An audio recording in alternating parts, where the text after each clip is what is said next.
இன்னைக்கு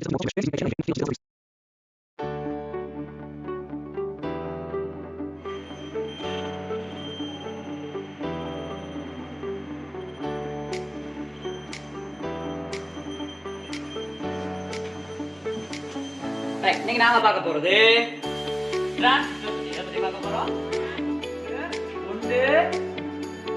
ஒன்று வந்து PNP டிரான்சிஸ்டர். ஒன்று என்னது? PNP transistor. ரைட்டா?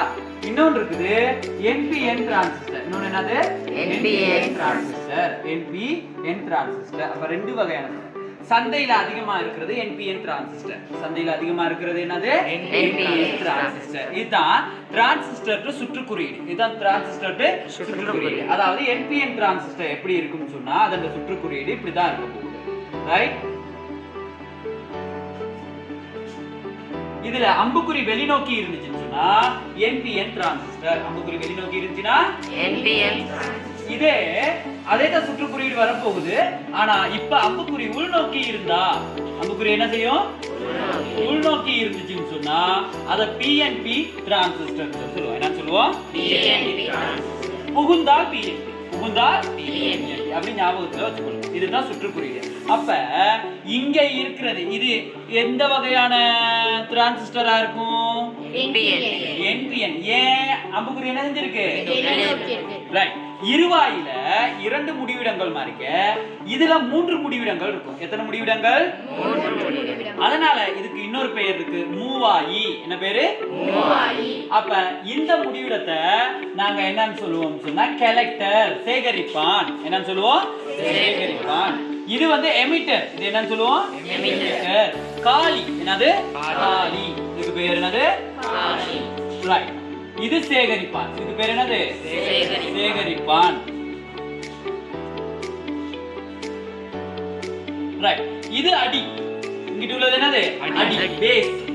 ஆங்கிலத்துல பேஸ் சொல்லுவோம். அடி. இதே தான் இங்கே இருக்க போகுது. கலெக்டர், எமிட்டர், பேஸ் அப்படின்னு சொல்லி இருக்கு. ரைட். அப்ப சந்தையில நாங்க இதத்தானே அதிகமா பயன்படுத்த போறோம்.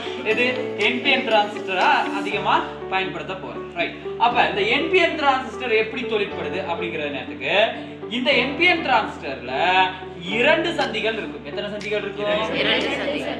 இருவாயில எத்தனை சந்தி இருக்கு? ஒரு சந்தி. கேட்டிக்காரே. ரைட். இருவாயில ஒரு சந்தி. ஆனா இந்த NPN டிரான்சிஸ்டர்லயும் PNP டிரான்சிஸ்டர்லயும் 2 சந்திகள் இருக்கும். எத்தனை சந்திகள்? 2 சந்திகள். அப்ப PNP டிரான்சிஸ்டரை செய்யணும்னு சொன்னா ஒரு சிலிக்கன் சாளரத்தை எடுத்து 2 பக்கமும் P வகையாகவும் நடுவுல மிகச் சிறிய N வகையாகவும் மாசுபடுத்தணும். சரிங்களா? அப்ப இப்படி மாசுபடுத்தும் போது நாங்க என்ன செய்ய போறோம்? இந்த இன்னொரு இதுல காட்டுறேன் பாருங்க. ரைட்.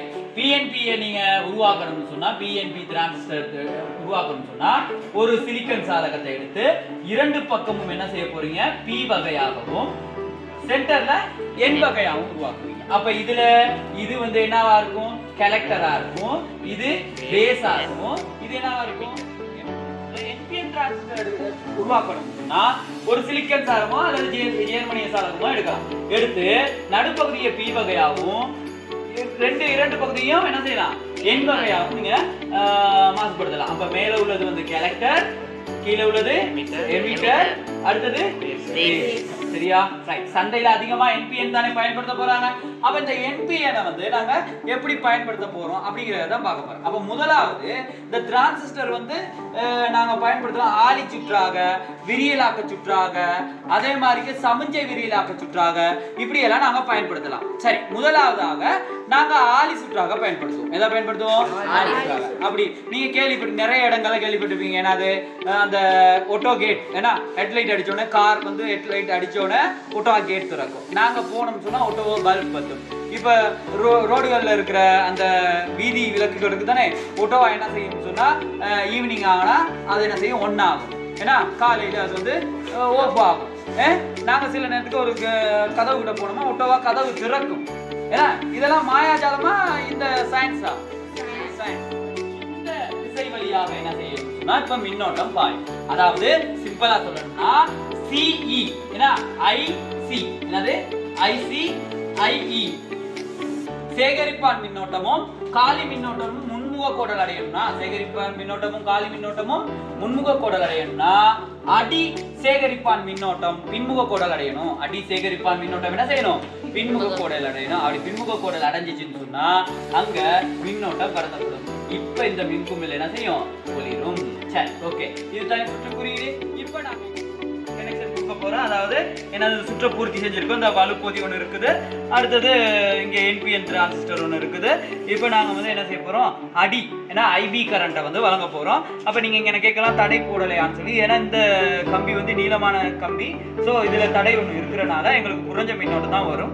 ஆகவே என்ன நடக்கும்னு சொன்னா இங்க பாத்தீங்கன்னா இந்த மின்குமிழை நாங்க போட்ட பிற்பாடு இங்க எங்களுக்கு என்ன செய்யும்? இந்த ஐபியை ஒன் பண்ண உடனே எங்களுக்கு மின்குமிழ் ஒளிர போகுது.